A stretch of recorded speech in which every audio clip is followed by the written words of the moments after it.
पत्नी अपने पति का हाथ पकड़कर रो रही थी और उसको कह रही थी कि प्लीज़ इस वक्त मुझे छोड़कर मत जाओ और इस वक्त मुझे तुम्हारी सबसे ज़्यादा ज़रूरत है। इस टाइम मैं अकेला नहीं रहना चाहती। मैं कैसे रहूँगी, क्या करूँगी, क्या नहीं करूँगी, मुझे कुछ समझ नहीं आ रहा। इसलिए मैं कह रही हूँ कि प्लीज़ मुझे छोड़कर मत जाओ। लेकिन पति कहता है कि मेरा जाना बहुत ज़रूरी है। अगर मैं नहीं जाऊँगा तो तुम्हारा इलाज कैसे करवाऊँगा, क्या करूँगा, मुझे कुछ समझ नहीं आ रहा। कुछ दिन अलग रह लो, उसके बाद तुम ठीक हो जाओगी, फिर हम ज़िंदगी भर साथ रहेंगे। दोस्तों, मैं गीता गुप्ता, स्वागत है आप लोगों का मेरी आज की एक नई सच्ची कहानी में। जय माता दी। और एक रिक्वेस्ट है, अगर आपको वीडियो अच्छी लगे तो प्लीज़ वीडियो को लाइक कर दीजिए और अगर चैनल पर नए हैं तो चैनल को भी सब्सक्राइब कर दीजिए, जिससे आपके पास नोटिफिकेशन आ सके। तो दोस्तों, ये कहानी उत्तर प्रदेश की है और वहाँ एक पति पत्नी होते हैं। मुजफ्फरगढ़ की ये कहानी है। एक हस्बैंड वाइफ होते हैं जो कि बहुत प्यार करते हैं एक दूसरे से। दोनों की शादी हो जाती है तो एक दूसरे से इतना प्यार करते हैं कि एक दूसरे के बगैर नहीं रहते। वो भी पास में ही काम करता था, पास में आता था जाता था, रोज़ का उसका यही था।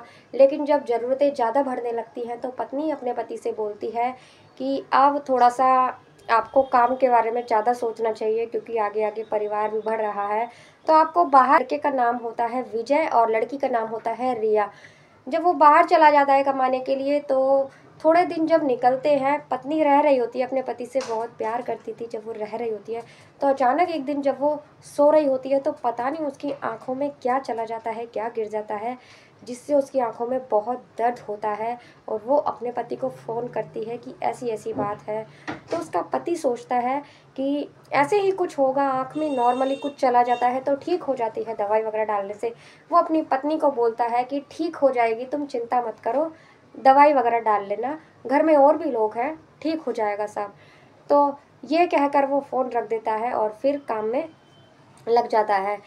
लेकिन जब वो थोड़े दिन बाद, जब थोड़े दिन निकल जाते हैं, उसकी पत्नी की हालत बहुत ख़राब हो जाती है। उसको आँखों से दिखाई देना बंद हो जाता है, वो अंधी हो जाती है। और जब इस बात की खबर घर वाले उसके पति को देते हैं तो उसका पति दौड़ा दौड़ा आता है। घर आकर जब अपने पति की हालत देखता है पत्नी की, तो उसे बहुत ज़्यादा दुख होता है इस बात से कि ये क्या हो गया। और वो उसका सारा, पत्नी उसका, जब वो घर पर रहता था तो सारा काम पत्नी उसका किया करती थी। उसे हाथ में खाना, कपड़े, सब कुछ उसका काम किया करती थी। बड़े प्यार से अपना धर्म मानकर ये काम किया करती थी कि मेरा फ़र्ज है। और जब वो आकर अपनी पत्नी की ऐसी हालत देखता है तो उसे बहुत अफसोस होता है। उसकी पत्नी भी बहुत दुखी होती है इस बात से कि अब वो कैसे करेगी काम, क्या करेगी, उसकी कुछ समझ में नहीं आता। तो कुछ दिन वो 2-3 महीने अपने घर पर ही रहता है और जैसे उसकी पत्नी उसकी सेवा किया करती थी, ठीक वैसे ही वो अपनी पत्नी की सेवा करता है। उसको नहलाना, धुलाना, खाना पीना, कपड़े सब उसका करता है, उसकी बालों में कंघी करना, सारा काम वो करता है। ऐसे ही 3-4 महीने निकल जाते हैं। लेकिन एक दिन पति के दिमाग में एक बात आती है। वो कहता है इसका मेरे सिवा कोई नहीं है और अगर मैं इसको ऐसे कब तक देखूंगा, कल को मुझे कुछ हो गया तो इसकी तो ज़िंदगी बर्बाद हो जाएगी, ये कैसे खुद का ख्याल रख पाएगी। यही वो सोचता है। इसी बात से उसको बड़ी टेंशन होती है, बड़ा दिमाग ख़राब होता है उसका। और वो अपनी पत्नी से इस बारे में बात करता है तो उसकी पत्नी कहती है कि आज तक ऐसा नहीं हुआ कि किसी की आंखों की रोशनी वापस आ जाए। तो वो कहता है कि हम एक बार डॉक्टर से बात करते हैं, मिलते हैं, क्या पता ऐसा हो, चमत्कार हो जाए, कोई भगवान को तरस आ जाए हम दोनों पर। तो वो डॉक्टर से बात करते हैं तो डॉक्टर उन्हें कहता है कि इसकी आंखों की रोशनी तो नहीं आ सकती, लेकिन हम ऑपरेशन के ज़रिए ऐसा करेंगे कि इनकी आँखों को चेंज करा जा सकता है, किसी और की आँखें इनको दी जा सकती है। ऐसा हो सकता है लेकिन इसमें खर्चा बहुत आएगा। तो उसको डॉक्टर बताते हैं कि खर्चा ज़्यादा आएगा। तो वो अफ़सोस होता है उसे कि मेरे पास इतने पैसे नहीं हैं। लेकिन वो फ़ैसला करता है कि मैं अपनी पत्नी का इलाज ज़रूर करवाऊँगा और वो पहले की तरह देख पाएगी।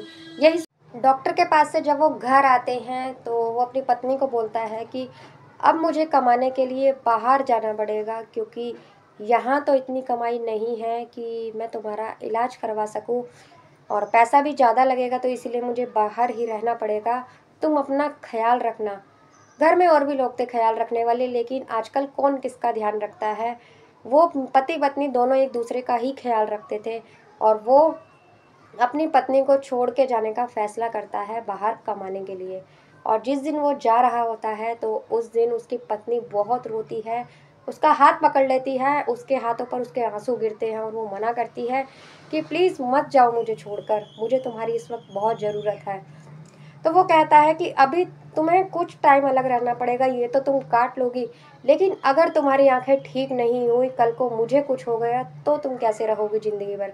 ये सोचा है, यही सोचकर मैंने फ़ैसला किया है जाने का, नहीं तो मुझे भी कोई शौक़ नहीं है जाने का तुम्हें छोड़कर, मैं भी तुम्हारे साथ रहना चाहता हूँ।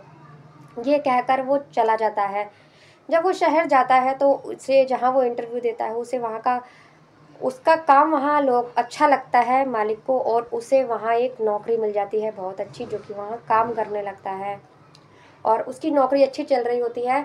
उसका, जिसके पास वो काम कर रहा था, उसका काम बहुत अच्छा चलने लगता है, तो वो अपनी एक ब्रांच बाहर डालने की भी सोचता है। वो सोचता है विदेश में भी मुझे अपनी एक ब्रांच खोलनी चाहिए।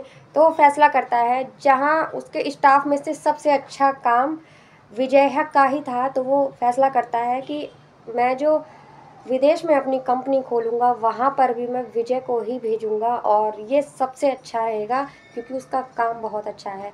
तो वो विजय से इस बारे में बात करता है। विजय से कहता है, जितनी सैलरी मैं तुम्हें यहाँ दे रहा हूँ, इससे 4 गुना सैलरी मैं तुम्हें वहाँ दूंगा। अगर तुम वहाँ जाकर वहीं रहो, खाना पीना रहना सब मेरी तरफ से होगा और इससे 4 गुना ज़्यादा सैलरी मैं तुम्हें दूंगा।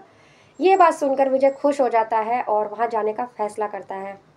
जब वो वहाँ जाता है तो वहीं वो रहता है। ऐसे करते 6-7 महीने वो वहाँ रहता है और उसका पैसा इकट्ठा हो जाता है। अब उसे घर से निकले हुए पूरे 2 साल हो चुके थे। पैसा इकट्ठा करके वो वापस आता है। वापस आने के बाद में डॉक्टर से कांटेक्ट करता है। जब वो वापस आता है तो अपनी पत्नी को जब देखता है तो उसकी हालत पहले से भी ज़्यादा बुरी हो गई होती है, क्योंकि वो अकेले रहती थी। ना जाने उसने ये 2 साल कैसे काटे। बहुत रोता है उससे मिलके, लेकिन उसको अंदर ही अंदर एक खुशी भी थी कि कोई बात नहीं, अब मेरी पत्नी की आंखें ठीक हो जाएगी और वो पहले की तरह अब देख सकेगी। तो वो डॉक्टर के पास जाता है और उसका ऑपरेशन होता है, रिया का ऑपरेशन होता है और वो पहले की तरह बिल्कुल ठीक हो जाती है। दोनों के प्यार की, सच्चे प्यार की जीत हुई थी। शायद भगवान को भी यही मंजूर था और सब कुछ सही होता है, दोनों के प्यार की जीत होती है और रिया पहले की तरह ठीक हो जाती है। दोनों पति पत्नी एक साथ रहने लगते हैं बहुत ही अच्छी तरह और दोनों बहुत खुश होते हैं। तो दोस्तों, कैसी लगी आपको विजय रिया की कहानी? अगर अच्छी लगी हो तो प्लीज़ लाइक कर देना वीडियो को और कमेंट कर बताना कैसी लगी। और मिलते हैं अगली किसी वीडियो में एक नई सच्ची कहानी के साथ। तब तक के लिए बाय बाय। जय माता दी।